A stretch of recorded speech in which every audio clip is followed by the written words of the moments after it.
Hello, welcome to Sociology News coming from Milford Central School. Today we will be interviewing the mad serial killer of 1893 during the Chicago Fair, Dr. H. H. Holmes. He confessed to killing 27 people but is suspected to have killed 200 people. We will hopefully figure out how and why he... H. H. Holmes was born in 1861 in New Hampshire. Born into a wealthy family, Holmes enjoyed a privileged childhood and was said to be unusually intelligent at an early age. Still, there were haunting signs of what was to come. He expressed an interest in medicine, which reportedly led him to practice surgery on animals. Some accounts indicate that he may have been responsible for the death of a friend. Holmes' life of crime began with various to make false insurance claims. Holmes may have used the bodies for experiments as well. H. H. Holmes became one of America's first serial murderers, sometimes referred to as the Beast of Chicago. Holmes killed many of his victims in a specially constructed home, which was later nicknamed the Murder Castle.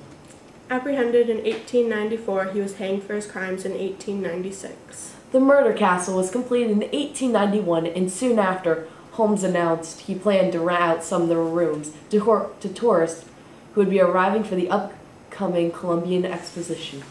It is presumed that many of these tourists never returned home after the fair, but no one knows for sure.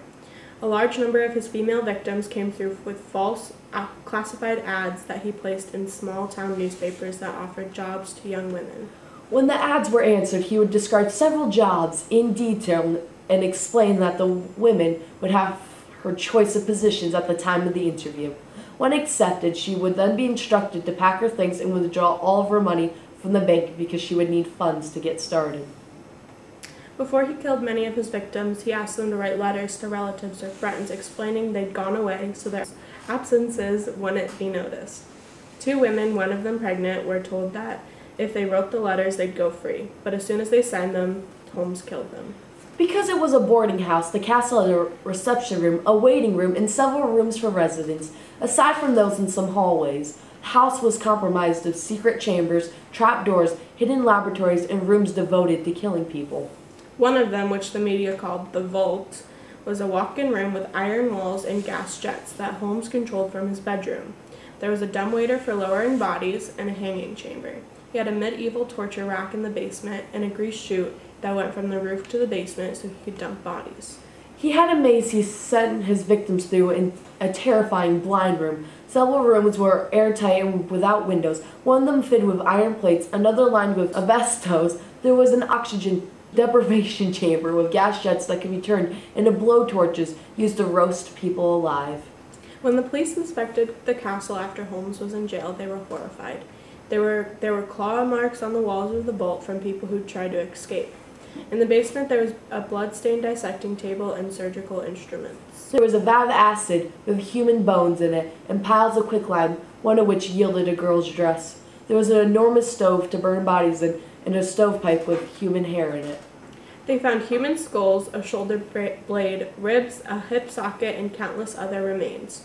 They also found, perhaps more disturbingly, Holmes' victims' belongings: watches, buttons, photographs, half-burnt ladies' shoes.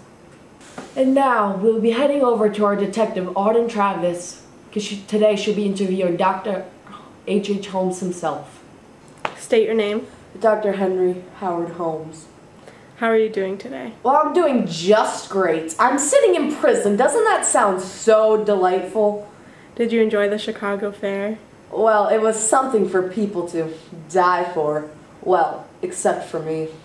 Dr. Holmes, do you know why I'm interviewing you today?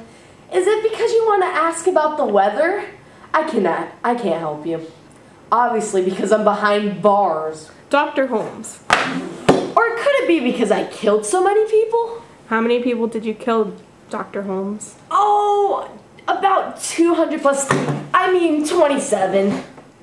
Where did you kill your victims? I killed my victims in a hotel I built just to kill people in, but I realized their walls weak and I needed some new wall support, so I used the bodies laying around to help stabilize it.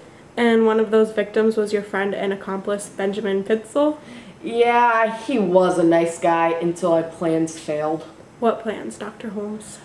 I planned to fake my own death for insurance money, the usual, but they got suspicious, so then Pitzel planned to fake his death and split the insurance money with me. But what is better than a fake death? A real death. So you killed your accomplice. Yeah, he got really annoying after a while. How did you kill him? I knocked him unconscious and made a little fire out of him, used benzene, and then I used chloroform to make it look like a suicide. Who was the first person you killed? Oh, my beautiful mistress, Julia Smith. How did you know Miss Smith? She worked at the pharmacy's jewelry counter in my hotel till her husband found out about our affair. What did her husband do? He moved. She stayed with me. When did you kill her? She went missing on Christmas Eve of 1891. Dr. Holmes, how many people did you kill between Smith and Pitzel? You'll find out.